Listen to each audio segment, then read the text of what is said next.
All right, I'm gonna try and keep this quick because I've already filmed this video once and it was over 10 minutes and Instagram doesn't like that. So this book is called A Quick and Quirky Account of Gender Variability by Jack Halberstam.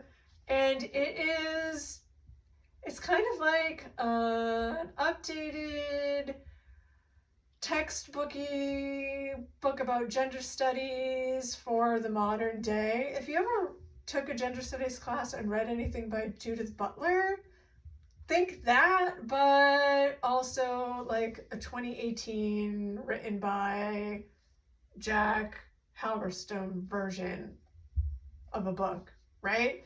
It talks about, and it's specifically about transgender people.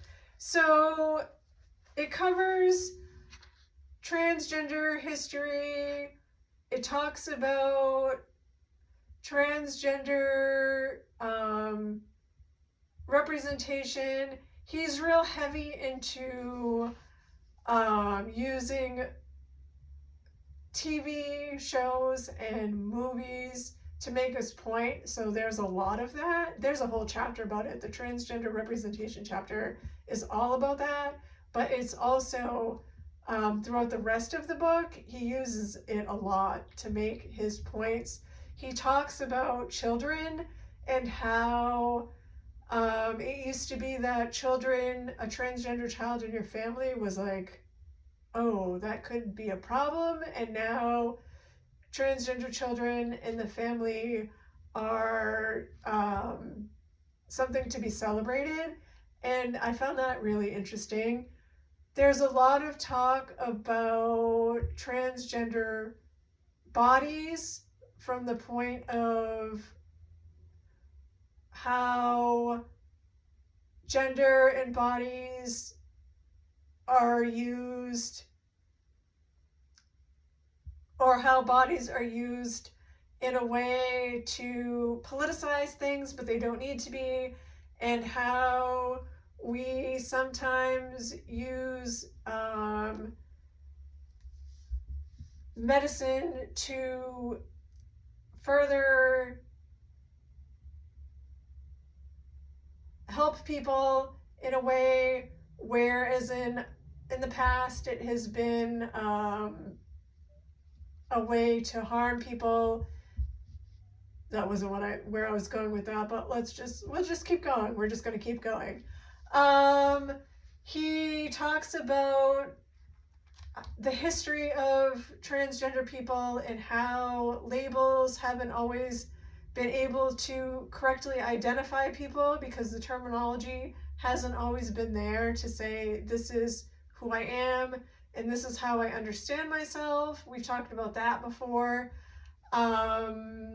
We also talk in this book about the struggle between feminists and transgender women, which if you are new to that, it seems like it wouldn't be such a problem. Like transgender women and feminists and lesbians, like we're all on the same side rooting for the same thing, but like the reality is no, it's not true, and there's a big struggle, and he gets into the history of that and why it is.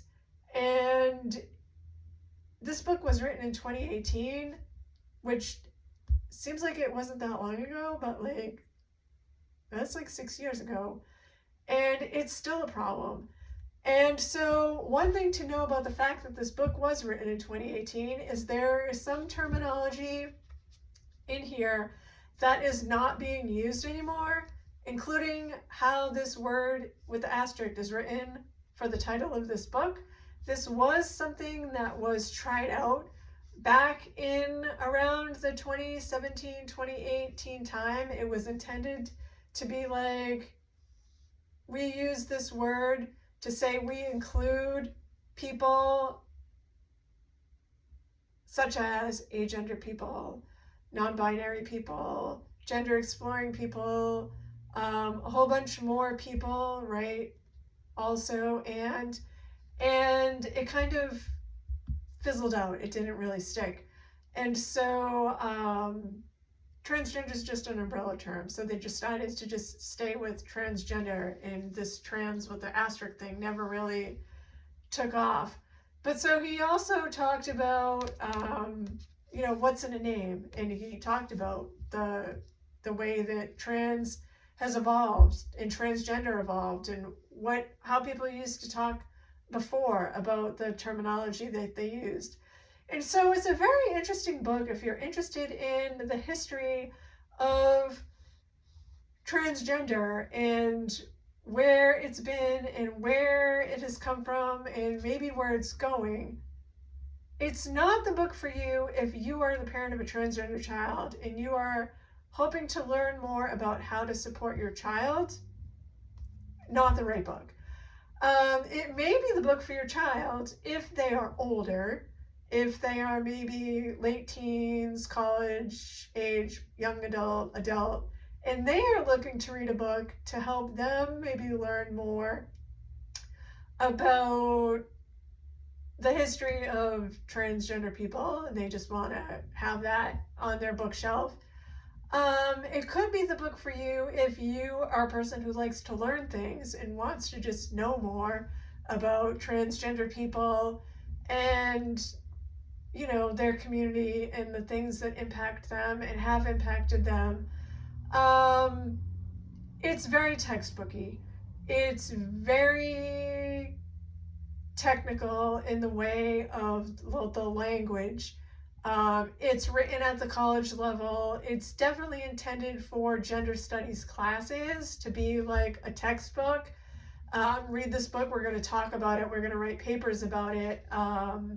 If that's not for you, that's okay. Every book is not for everybody. Just know that going into it. You just need to know that about it so that you know what to expect and you can know if it's a book that you would want to read or not. And we'll talk again real soon.